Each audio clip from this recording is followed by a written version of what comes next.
Hello everyone, this is Rivayir. Hope all of you are doing well.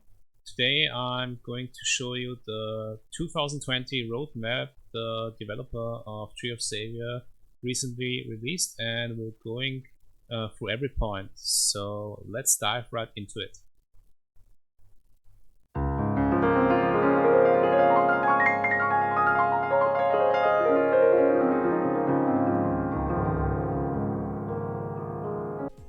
So everyone, let's dive right into the roadmap for 2020. Greetings, this is the Tree of Savior development team. In this post we would like to review the core objectives of 2019 roadmap and introduce our long-term goals. We selected social, community, casual as keywords for the next development theme. For Tree of Savior, in addition, we will work on the system stabilization as well. That's very important. It's a big part of the new roadmap, so this is something to look forward to for anyone. 2019 roadmap core objectives review. The keywords for 2019 were lag, ladder of farming, and casualization. First, we optimized the game by changing the battle calculation for the interpreter type to native code type and solving the main bottleneck sections. This attempt resulted in improving calculation speed, which loads less stress on the server during the battle, where a lot of multi-hit skills are used. Yes, that's true. Of course, challenge mode, boss-world battles, different PvP types, and so forth.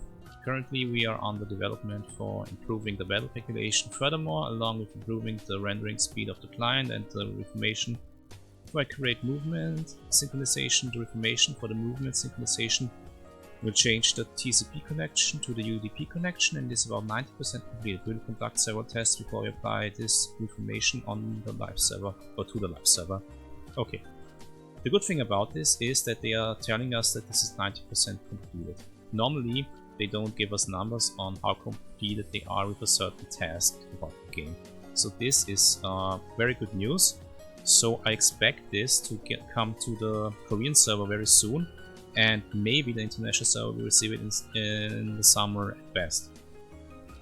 Worst case scenario, we will receive it at the beginning of autumn, but if they're 90% completed, that's good then. Second is the ladder of farming. We were aiming to provide a better approach to various items with less stress.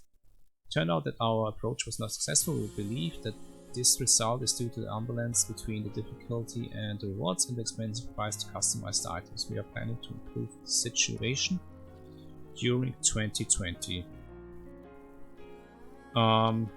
The main issue about this is that we have recipes in the game for endgame equipment that require ingredients that are not really available anymore, so you are left with buying ingredients for like 30 million on the markets, for example. And that is an issue for new players, because if you have like 4 ingredients for 30 million or more, you could easily end up paying 200 million or so forth for an item you were looking for, or not paying it because you don't have the money. So that is an issue. The last, casualization, is still undergoing objective. The term casualization does not necessarily mean easy content. It means there is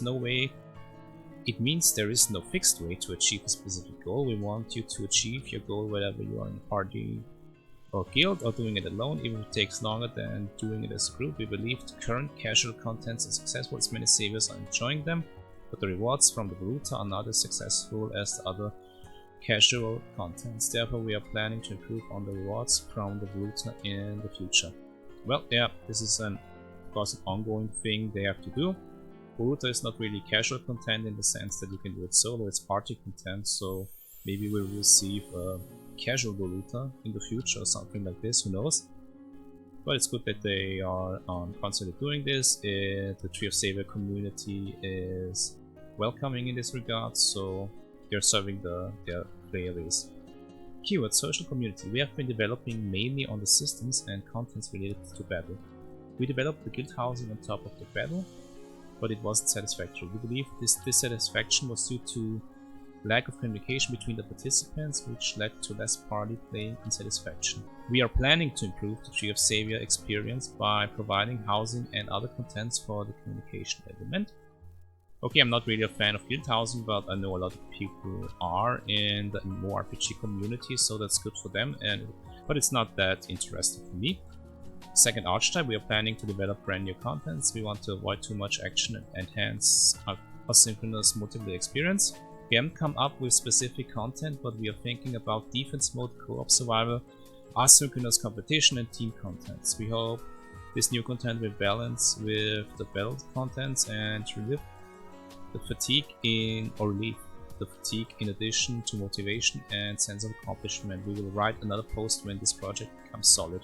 Okay, since this project is not solid, I wouldn't put my eggs in the basket that this even materializes until the end of the year, so don't hope for this to come soon. It's not realistic. They indicated here a percentage value on how much they are finished, but maybe they will release one or two of those planned contents sooner rather than later in autumn or so, but bank on it until the end of the year.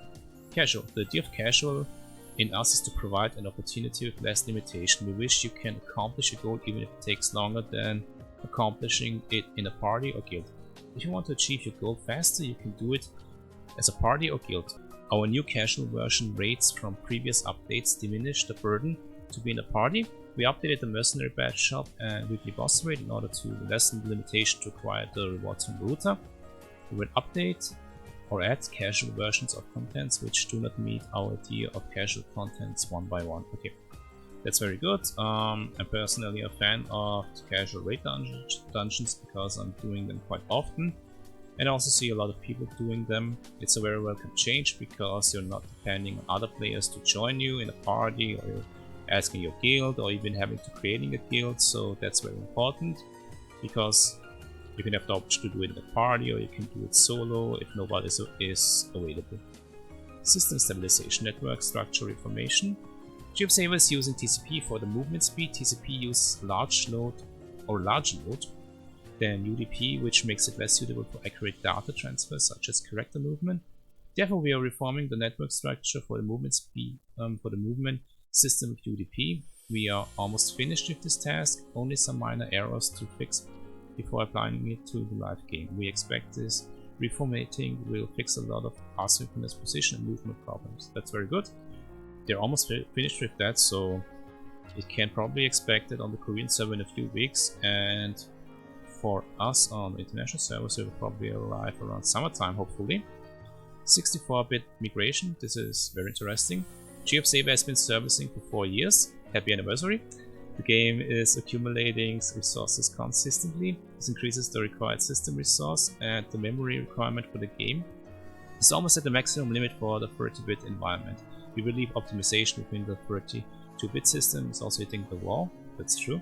Therefore, we are working on a migration to a 64-bit system. The migration is about 70% done. We will do several stability tests when the migration is done, and once the game is stable in 64-bit environment, we will apply it to the live game. Yeah, that's totally understandable. I interpret or read the 70% done in a way that it will probably come to the Korean server in summer and to us in autumn, if I'm being a betting man here. So this is all great news in order to certainly reduce the lag and make the playability of the game much better. So I'm totally looking forward to that, and I'm probably thinking that a lot of players are looking forward to that. Now comes a very interesting part, a part that was always kind of a battle to get right. Class, new classes and remakes. There are 5 professions and 80 classes in GeoSaver, sums up to 85 classes in one game. We are balancing the classes with patches, but more classes make the development and maintenance much more difficult. Also, we found that some classes are unsatisfactory in concept, performance and data management. Therefore, we are thinking to reduce the development of new classes and remake the existing classes. We are currently undergoing analysis on sorting out which class to remake based on overall performance via statistics and data. The remake will keep the advantage and appeal and bridge the gap of the class. Some remakes could replace the class concept, skills and attributes for almost like new class. Also, there are less classes for the Archer and Scout profession and Swordsman, Wizard and Cleric, so we are considering adding new classes for those 2 professions. Okay, what comes to my mind first is the shop classes that have been left in the dust, skill-wise other than for their shop skills.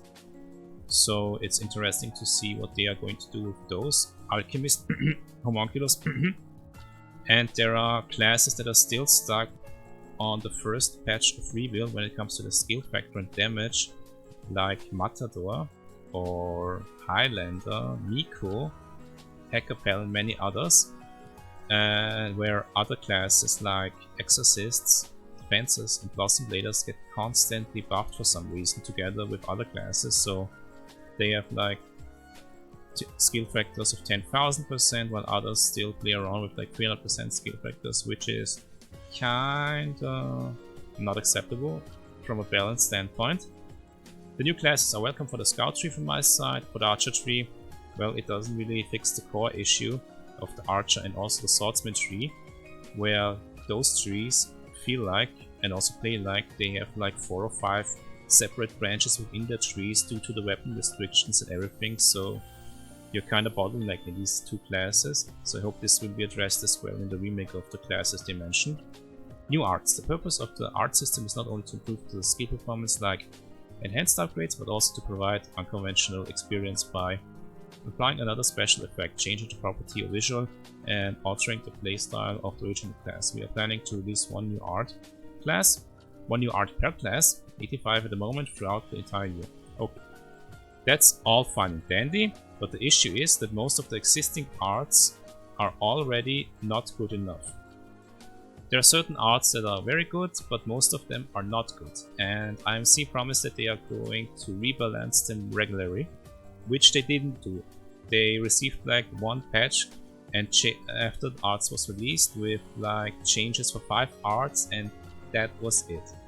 So I'm okay with welcoming new arts, but on the other hand you will also need to balance the already existing arts from my point of view.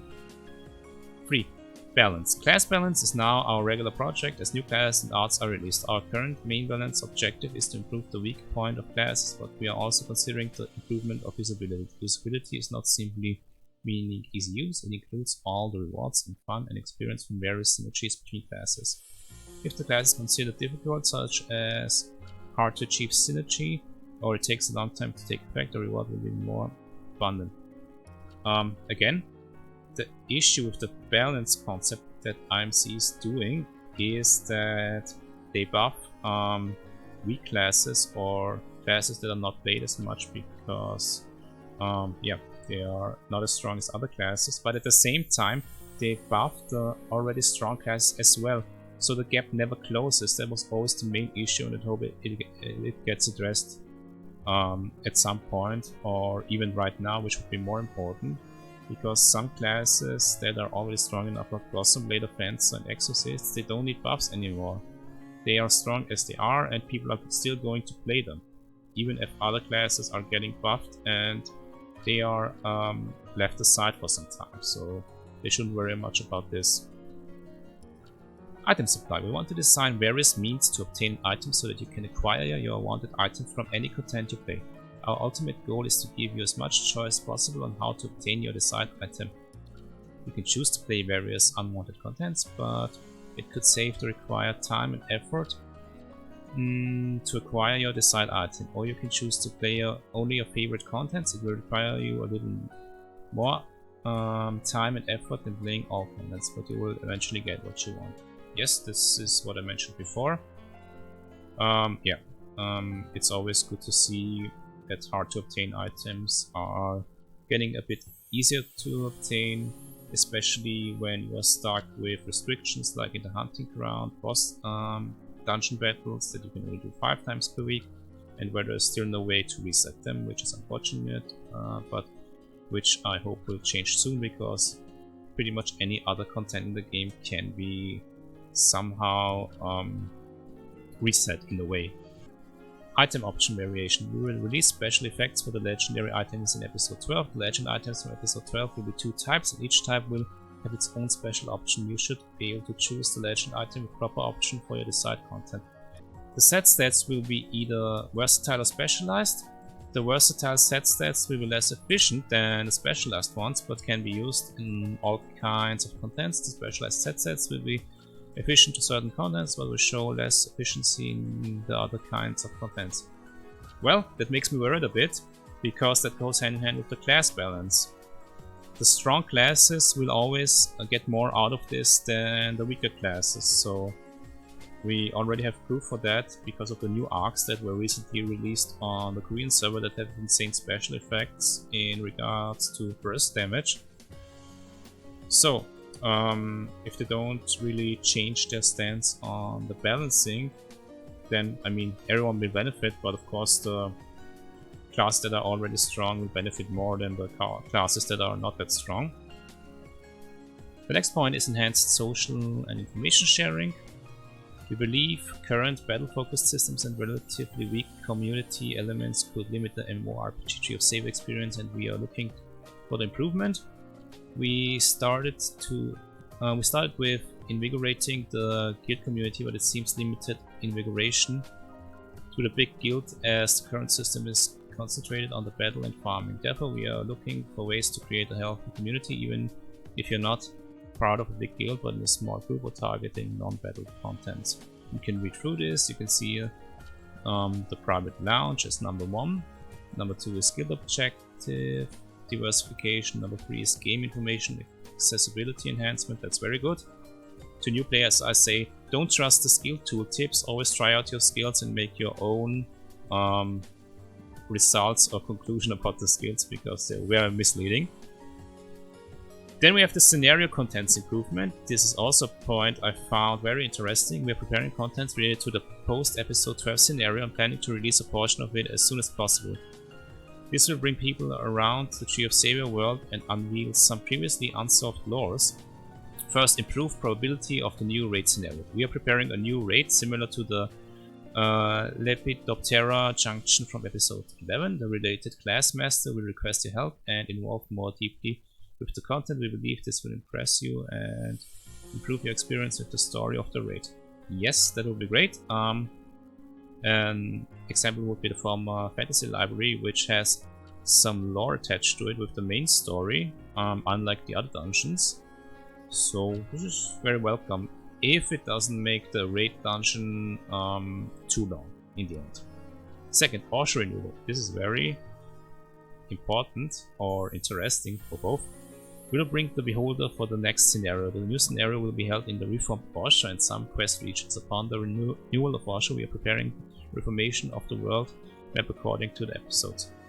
Many of you know Orsha as the second starting city or another city in Tree of Savior, but it was originally planned actually as an endgame content area. Back then when it was released, it was planned as a level 200 area and not as a starting city, but I think the Korean community complained because they wanted more than one main city, so IMC turned Orsha into kind of a starting city, a second one. So this will be important. My thought here is that they will probably go back to the initial plan and turn Orsha and some of the surrounding maps into new endgame content, similar to the new maps that got released, the new field maps in episode 12. This would also make the whole thing speed up much faster, because they already have existing maps and everything. So they just need to adjust some monster stats and yeah, put some new things in here and there instead of starting from scratch.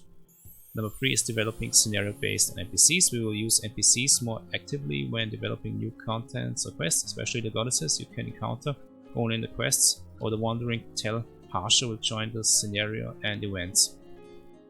Yep, this is important because it will be very interesting to see, because the hunting ground questline in Iridian Shelter is very interesting, so I'm looking forward to see this from a storyline perspective, so that's good. What I also wanted to mention in the Orsha renewal is the reformation of the world map.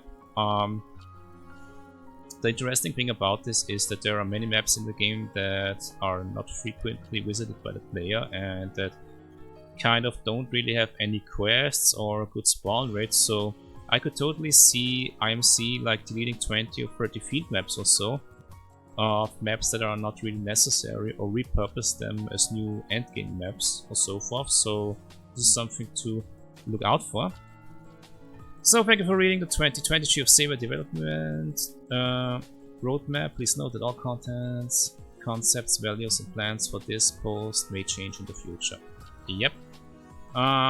But they have been relatively good at keeping at their words, so this is something definitely to look forward to, especially the improvements in the stabilization of the game and the balance, hopefully, of the lesser played classes that are pretty weak. So yeah, it's hopeful outlook. We got a lot of information, so I'm totally looking forward to it.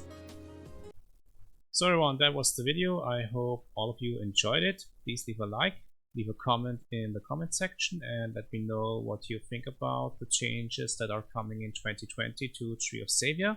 Subscribe to my YouTube channel, hit that notification bell, and follow me on Twitch. See you until next time.